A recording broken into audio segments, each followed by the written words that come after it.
Ya, Assalamualaikum warahmatullahi wabarakatuh. Perkenalkan, nama saya Nur Hatimah. Di sini saya akan membahas tentang standar operasional prosedur atau SOP, teller kredit atau pembiayaan.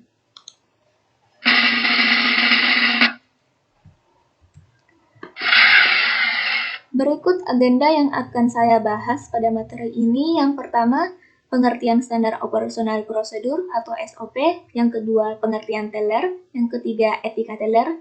Yang keempat, pengertian kredit atau pembiayaan.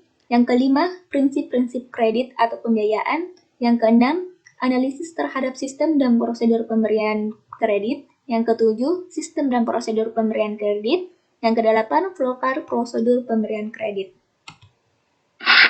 Nah, yang pertama yaitu pengertian standar operasional prosedur atau SOP. Standar operasional prosedur atau SOP menurut Kamus Besar Bahasa Indonesia adalah ukuran tertentu yang dipakai sebagai patokan. Sedangkan operasional adalah secara sifat operasi yang berhubungan dengan operasi. Sedangkan prosedur adalah tahap kegiatan untuk menyelesaikan suatu aktivitas. Nah, menurut Tambunan, standar operasional prosedur atau SOP pada dasarnya adalah pedoman yang berisi prosedur-prosedur operasional standar yang ada di dalam suatu organisasi yang digunakan untuk memastikan bahwa semua keputusan dan tindakan serta penggunaan fasilitas-fasilitas proses yang dilakukan oleh orang-orang di dalam organisasi yang merupakan anggota organisasi agar berjalan efektif dan efisien, konsisten, standar, dan sistematis. Nah, dengan demikian dapat disimpulkan SOP adalah panduan yang digunakan untuk memastikan setiap kegiatan operasional organisasi atau perusahaan berjalan dengan baik. Berikutnya, apa saja sih fungsi dan tujuan dari standar operasional prosedur itu? Yang pertama, fungsinya. Fungsinya terdapat 5. Yang pertama yaitu memperlancar tugas petugas atau pegawai atau tim unit kerja. Yang kedua, sebagai dasar hukum bila terjadi penyimpangan. Yang ketiga, mengetahui dengan jelas hambatan-hambatan dan mudah dilacak. Yang keempat, mengarahkan petugas atau pegawai untuk sama-sama disiplin dalam bekerja. Yang terakhir, sebagai pedoman dalam melaksanakan pekerjaan rutin. Nah, sedangkan apa sih tujuannya dari standar operasional prosedur itu? Tujuannya juga ada 5. Yang pertama yaitu agar petugas atau pegawai menjaga konsisten dan tingkat kinerja. Yang kedua, agar mengetahui dengan jelas peran dan fungsi tiap-tiap posisi. Yang ketiga, memperjelas bekerja.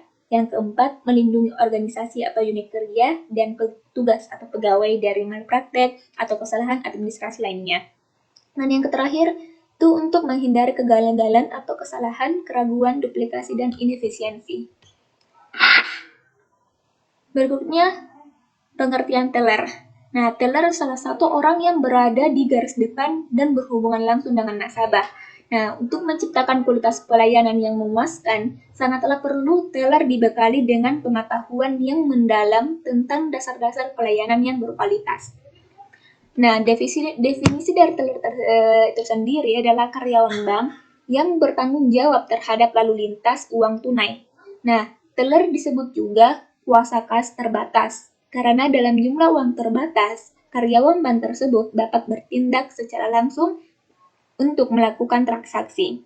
Nah, dengan kegiatan teller antara nasabah dengan petugas bank yang melayani, terdapat hubungan pelayanan secara langsung, cepat, dan aman.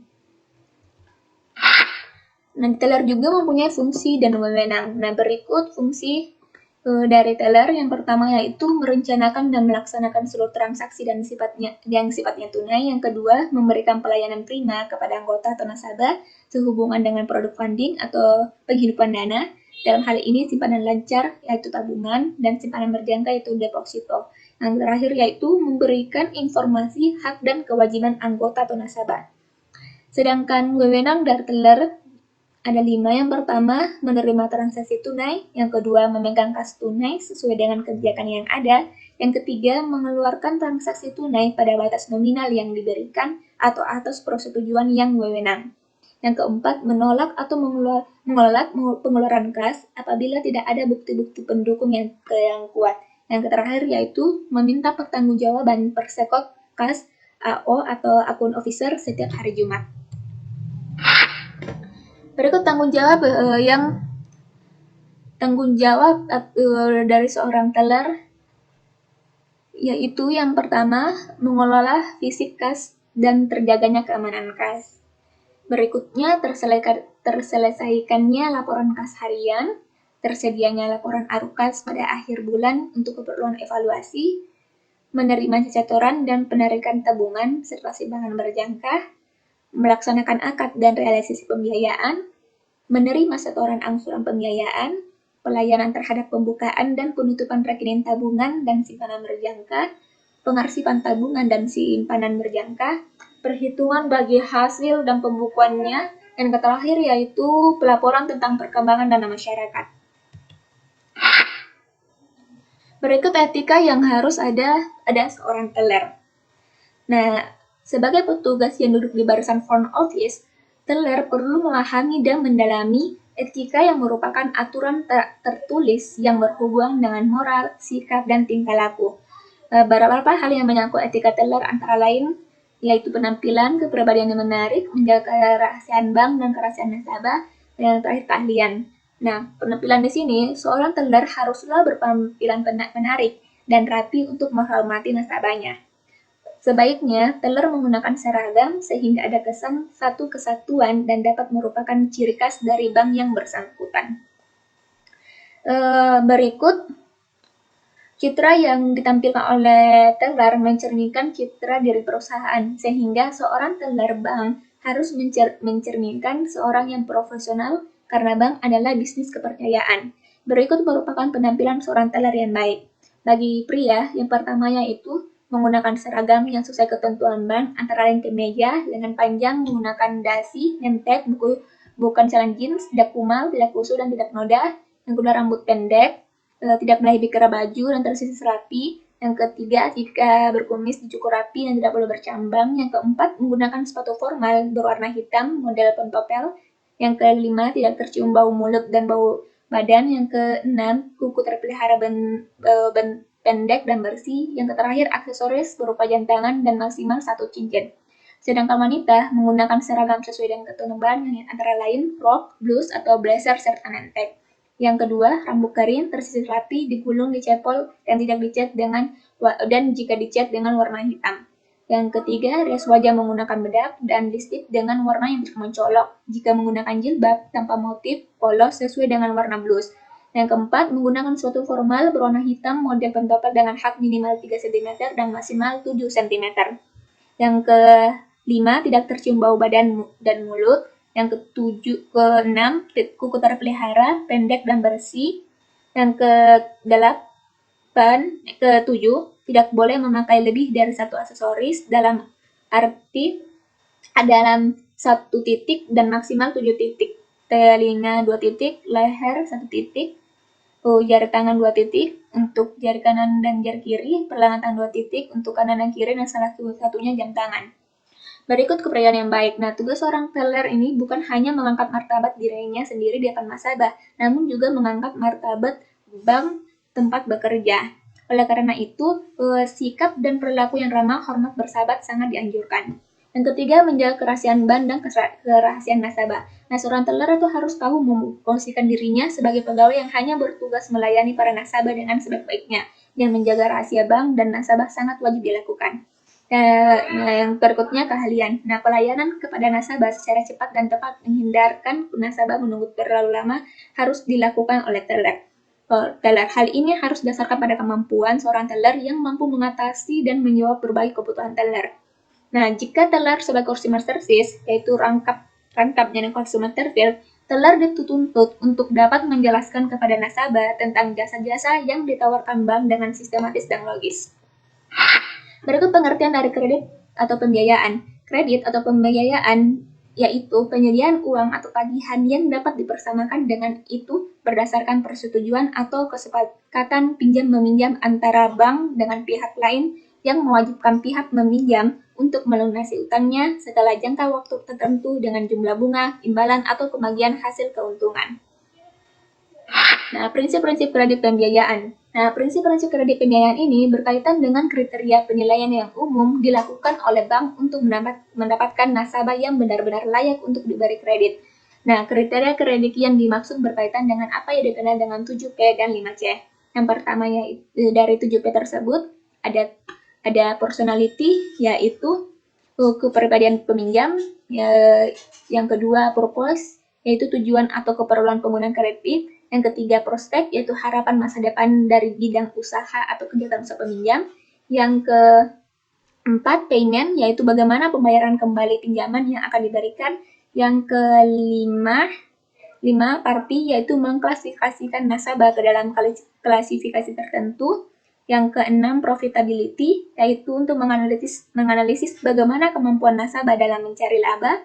Yang terakhir protection, yaitu bagaimana menjaga agar kredit yang diberikan mendapat jaminan perlindungan sehingga kredit yang diberikan benar-benar aman. Sedangkan 5C terdiri dari karakter. Karakter yaitu sifat pribadi, budi pekerti, pembawaan, cara hidup, keadaan keluarga, hobi, dan keadaan sosial dari pemohon kredit.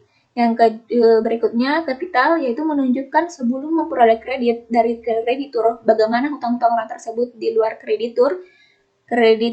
Nah, ini guna memperkirakan apakah suatu kredit yang diberikan dapat dibayar kembali atau tidak.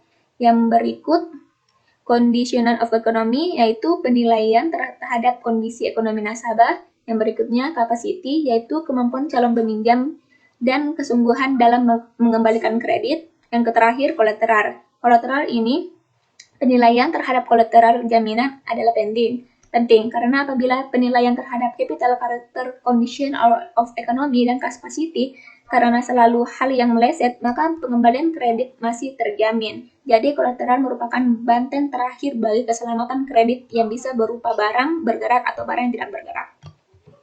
Nah, berikut analisis terhadap sistem dan prosedur pemberian kredit. Yang pertama, formulir. Nah, setiap perusahaan dalam menjalankan suatu kegiatan yang berulang-ulang, yaitu salah satunya dengan dokumentasi menggunakan formulir. Salah satu cara yang ditempuh untuk praktik yang sehat dalam perusahaan yaitu penggunaan formulir. Nah, menggunakan formulir yang bernomor urut, tercetak, dan dalam setiap pemakaiannya harus mendapatkan persetujuan dari pihak yang berwenang.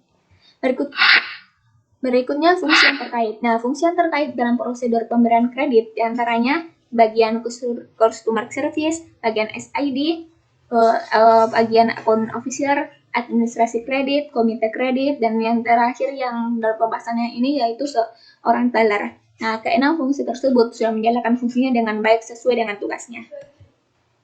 Nah, berikut sistem dan prosedur pemberian kredit. Yang pertama, tahap pengajuan kredit. Yang kedua, tahap analisis kredit. 3, persatuan kredit. 4, pengikatan kredit. Yang kelima, pencarian kredit. Hal ini bisa dijelaskan dengan melihat flowchart prosedur pemberian kredit itu sendiri.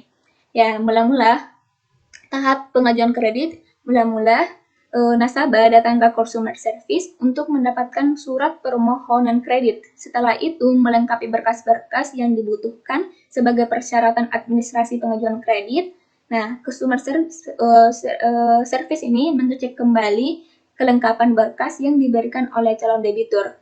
Nah, setelah berkas lengkap, surat permohonan kredit beserta berkas-berkas diserahkan kepada bagian FID, SID ya.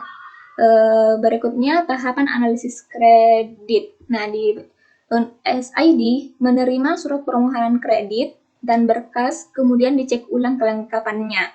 Setelah itu, SID akan melakukan BI checking, membuat LKH yaitu lembar kondisi hutang dan lembar disposisi sebagai persyaratan untuk tahap keputusan kredit selanjutnya. Nah, jika lolos BI checking, maka surat permohonan kredit, berkas hasil BI checking, LKH, dan lembar disposisi kepada AO atau account officer. Tetapi jika tidak lolos BI checking, maka surat permohonan kredit dan berkas yang diberikan kepada customer service untuk dikembalikan kepada calon debitur.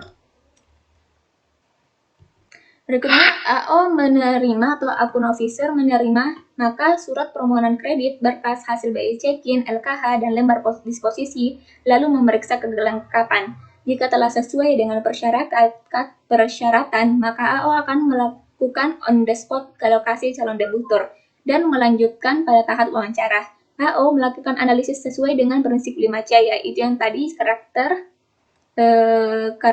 capacity, capital, collateral, condition of economy, dan ekonomi dan terakhir yaitu yang terakhir yaitu kolateral. Nah, setelah melakukan survei, maka AO akan membuat laporan hasil survei LHS dan proposal kredit atau MCC, Memorandum Komit Kredit, untuk diserahkan kepada bagian komite kredit untuk keputusan kredit terakhir. Nah, pada persetujuan kredit, komite kredit menerima surat permohonan kredit, berkas, hasil BI check-in, LKH, lembar disposisi, LHS, dan MCC. Komite kredit memeriksa dan menganalisis LHA dan MCC sebagai bahan pertimbangan kredit. Nah, setelah semua telah dievaluasi, maka komite kredit membuat keputusan kredit. Berikutnya, keputusan kredit ditolak ataupun disetujui. Seluruh berkas dan dokumen diberikan kepada bagian administrasi untuk diarsipkan dan dibuatkan surat penolakan atau surat persetujuan pemberian prinsip kredit kepada calon debitur. Berikut penyitaan kredit. Dalam kredit ada administrasi kredit, yaitu administrasi kredit memverifikasi kebenaran identitas dan validitas agunan calon debitur, lalu menerbitkan surat pengikatan, persetujuan, fasilitas kredit, dan kwitansi pencairan rangkap 2. Berikutnya pencairan kredit. Nah, di sini pencairan kredit yaitu teller yang sesuai dengan materi kita. Akhirnya sampai juga, yaitu teller. Yang pertama, teller menerima kwitansi rangkap 1 dan rangkap 2 dari bagian administrasi dan memverifikasi kebenaran kwitansi tersebut kepada bagian komite kredit yang terdiri dari kepala bagian kredit, kepala cabang, direksi, dan direktur utama.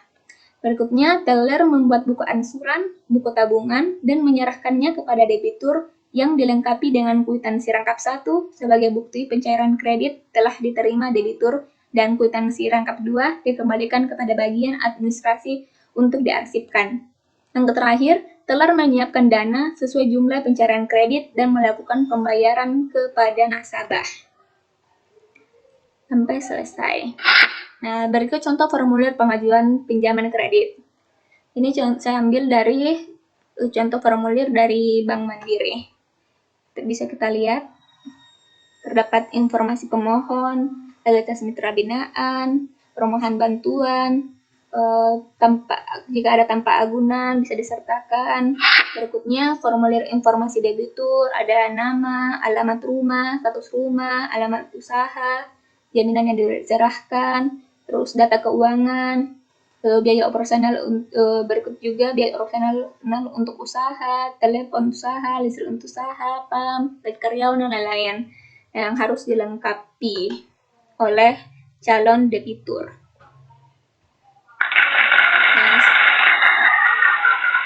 Sekian dari presentasi saya, penjelasan saya. Jika ada salah kata, mohon dimaafkan. Lebih dari kurangnya, Assalamualaikum warahmatullahi wabarakatuh.